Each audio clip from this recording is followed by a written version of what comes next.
Well, let's read that New York Times report that details a profanity-laced phone call between Trump and the Senate Majority Leader Mitch McConnell earlier this month. NBC News has not yet confirmed the report, which says that during the call initiated by Trump on August 9th from his New Jersey golf club, the president accused McConnell of bungling the health care issue. And according to the Times, Republican sources briefed on the conversation say Trump was even more animated about the Senate leader's refusal to protect him from investigations of Russian interference in the 2016 election.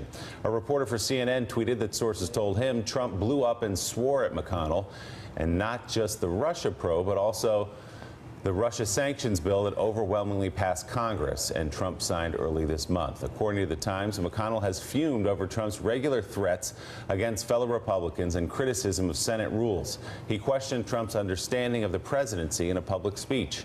McConnell has made sharper comments in private, describing Trump as entirely unwilling to learn the basics of governing.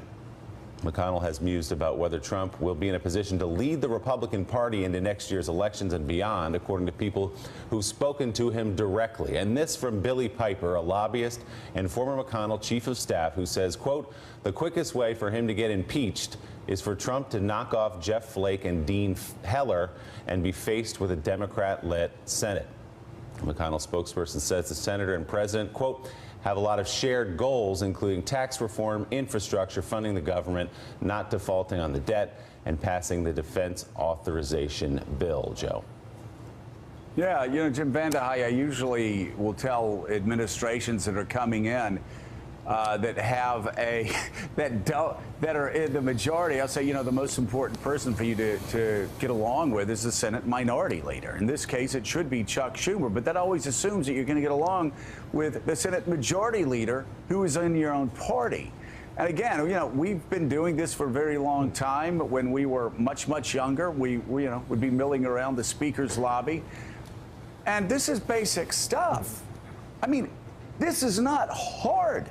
If you want to pass bills, you have to persuade legislators. If you want to persuade legislators, you don't actively insult them. If you have 49 votes and you need one more vote, you don't insult the man that has the one vote you need. You don't insult Jeff Flake. You don't insult Mitch McConnell. This is basic stuff, and yet the president can't seem to grasp this basic stuff. And it should be his own supporters that are more concerned about this than even the media, because he's not going to get anything done acting this way. Well, and also it's Mitch McConnell. Here's a guy who never really criticized Donald Trump, who tried to push through his health care bill, who basically supports every dimension of the Trump agenda. And so this idea, you've been talking throughout the program about all these self-inflicted wounds that are totally unnecessary. And he really has alienated himself. And it is linked, I think, down the road to the Mueller probe. At some point, he knows he's going to need people to have his back.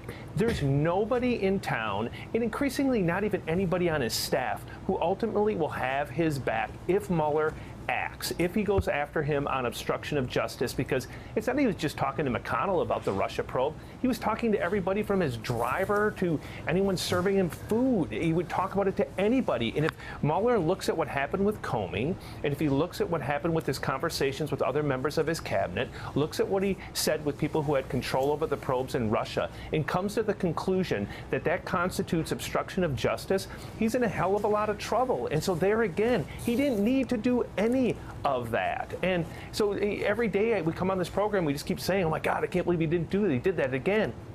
What he did in that speech last night to the media was despicable. We might be numb to it, but to say that the media is un-American, to say that they don't like the American heritage and that they're trying to take it away, and saying that to a bunch of people who are angry about the direction of the country, he's playing with fire. And when someone gets hurt because of the words that he says and the provocations that he makes, that's on him.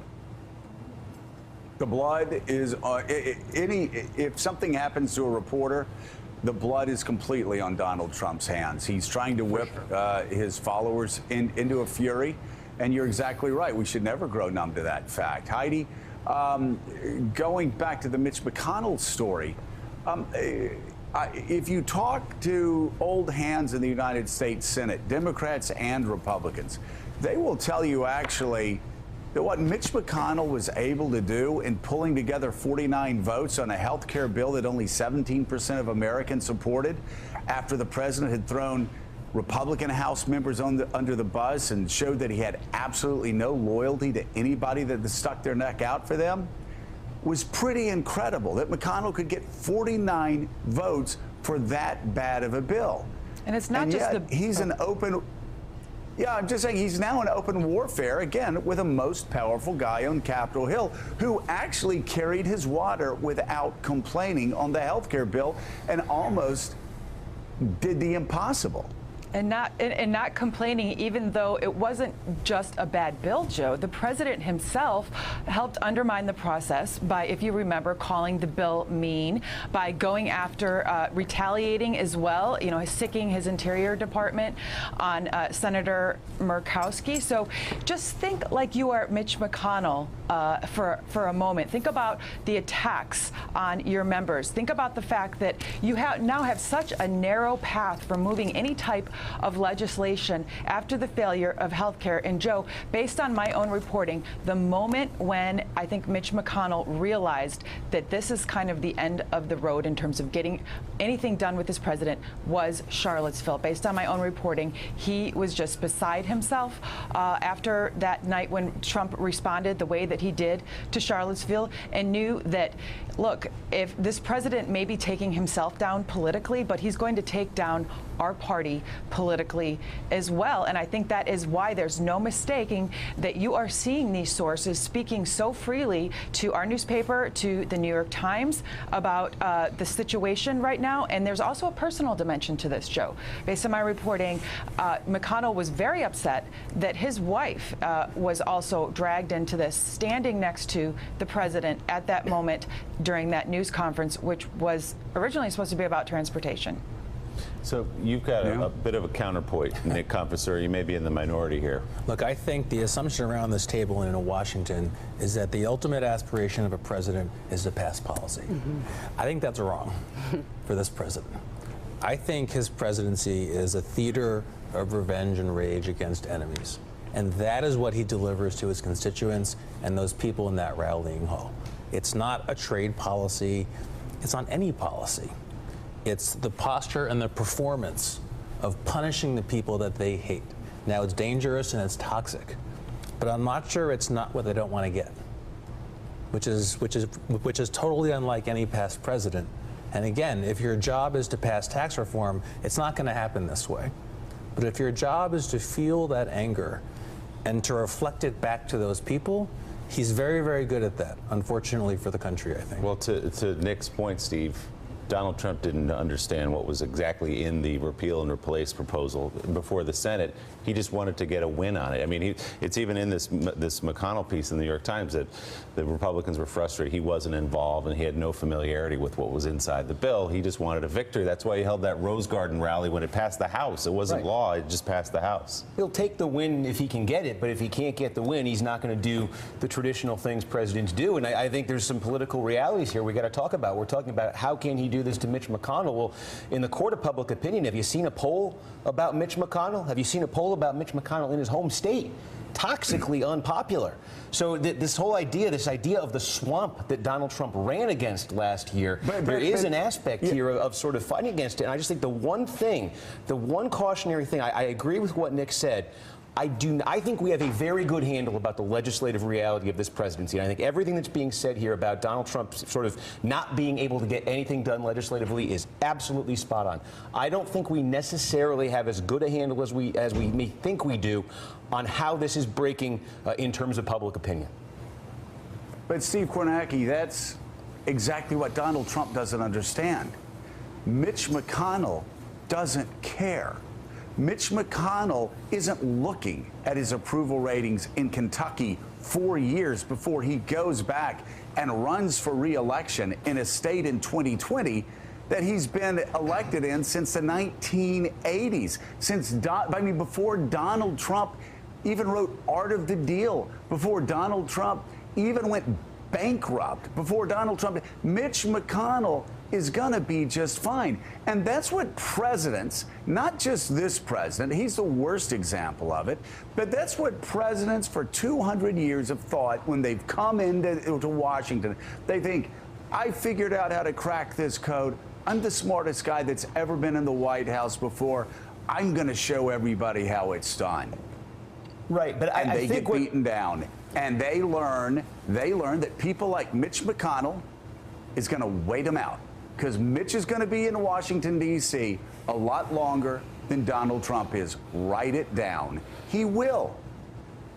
Yeah, and I think I totally agree on the history of it. I mean, obviously, the example you think of is Jimmy Carter. Jimmy Carter thought he could roll over Tip O'Neill and the Democrats, and Jimmy Carter found out otherwise. But I think Nick raised a really crucial point there about the fundamental nature of this presidency being different than every presidency that came before. And I think it's a bigger topic of conversation. But I think Donald Trump as a candidate and Donald Trump as a president, in a way we haven't seen before, these are not battles that really are about Capitol Hill. They're not battles that are about Mitch McConnell and lining up votes. They are battles about culture. They're battles about American culture, about a vast divide. And it's the one thing I don't think we fully have a handle on. It's the one thing I have this nagging feeling that the polls that we look at every day when we say 36% today, 38%, 34%, I don't think they're necessarily capturing the reality of that divide when it becomes a choice between Donald Trump and the Democrats, or Donald Trump and the media, or Donald Trump and liberal culture. I don't think we necessarily know how that breaks, and I think that's the great wild card. Not anything. I agree with you totally on legislation. He's not getting anything through the way he's behaving, but it's that divide. Right, but right now that divide, Willie, it's a binary divide, and people are still thinking, if I don't support Donald Trump, then that means I'm supporting the media, or that means I'm supporting Nancy Pelosi, or that means I'm supporting Hillary Clinton, or that means I'm supporting Bernie Sanders, or that means I'm supporting Black Lives Matters, or that means I'm supporting liberals on college campuses. That's where the mindset is right now. What happens when a real conservative who's tough, that will take it to Donald Trump, runs against him in a primary election? It completely changes that choice. One other thing, too, that's very important to remember. Donald Trump may be at 34, 35, 36%, and yes, he may whip these crowds into a frenzy who just want to feed on resentment. But I'll tell you who he's not going to whip into a frenzy and who's not going to go along with him. Those are fundraisers and a lot of mainstream Republicans who are saying, you know what, I'm going to stick it out with this guy, because not only am I going to get a Supreme Court justice that I want, I'm going to get tax reform. I'm going to get regulatory reform. I'm going to get health care reform, and the type of health care reform that's going to depend more on the free market than it is on government intervention. I'm going to get immigration reform that's sensible, that focuses more on getting high-skilled immigrants into this country instead of low-skilled immigrants into this country. A lot of people are thinking like that. The second they realize that Donald Trump doesn't give a damn about passing their agenda, that 36% becomes 32%, becomes 31%. And good luck finding people that are going to contribute to Donald Trump if he's not going to pass their agenda. And that's what it's looking like this morning, that he is running a perpetual grievance machine and doesn't really give a damn about whether he passes tax reform or anything else. Well, and a lot of people who voted for him, Megan, held their noses because they thought he was a deal maker. They thought he could actually come in and flip over the tables in Washington and change the culture and get things done, which is, the sort of naive notion that a lot of presidents have had coming in. But I think Donald Trump, even more than anybody else, people I know who voted for him said, I don't like all the personal stuff. I don't like some of the stuff he says, but he's different. He's going to shake things up. He's going to change Washington. None of that has happened. In fact, his posture toward Congress has been the opposite of that. It's been the antithesis of a deal maker. Berating senators and putting them in a corner is not the way to get things done. Yeah, I mean, he's changed Washington, just not quite in the way that many of us expected, I think, in him coming in. And I think that's why Nick's point is so profound. He is using the presidency as entertainment, as a bully pulpit, as this theater of rage and revenge. That is completely at odds with an establishment, Republicans, you call them mainstream Republicans, call them what you will, who are most vested in things like immigration reform, particularly tax reform, pushing through things that are at the heart of that conservative agenda and have been at that heart of the conservative agenda for so long. But I do think we're going to have to see what happens when we come back this fall. Are people really going to desert him in droves? Are people really going to make this fundamental break and give up these long-held legislative objectives which have animated the party for so long? Who is going to stand up to him truly in public? Is Mitch McConnell going to put everything we see in that New York Times article on the record and stand up in front of people and say that's how he really feels? Is Paul Ryan going to do that? Are they going to sacrifice the attempts to do that, to push through tax reform? I'm not so sure that coming back this fall, we're going to see this courageous Republican Party stand up as they have so far failed to do. You know, Jim Vandehei, Joe was talking about principled conservatives standing up and being next to Donald Trump and giving people a choice there. Someone like John Kasich, who's flirted with the idea, or people around him have flirted with the idea of a primary. We've been through this. Donald Trump went up against Jeb Bush and other principled conservatives, and if you look at polling today, it's early, I know, but he still beats those people by 30 and 40 points. He still enjoys 80% support among Republicans. So I think those are the numbers he's looking at when he gets up on a stage and talks the way he talked last night. He feels like his people are still with him.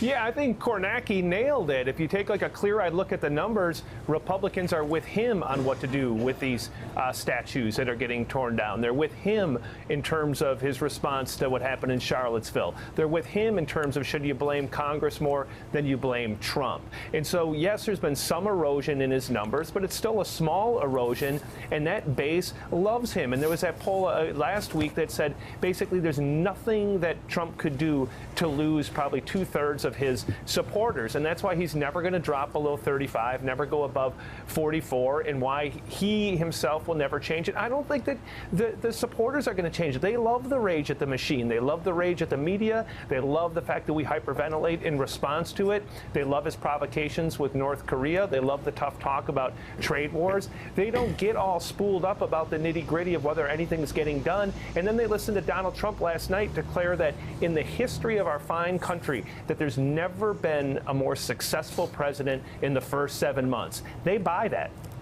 Some of them do. Jim Vandehei of Axios. Thanks, Jim. Thanks for checking out MSNBC on YouTube, and make sure you subscribe to stay up to date on the day's biggest stories. And you can click on any of the videos around us to watch more from Morning Joe and MSNBC. Thanks so much for watching.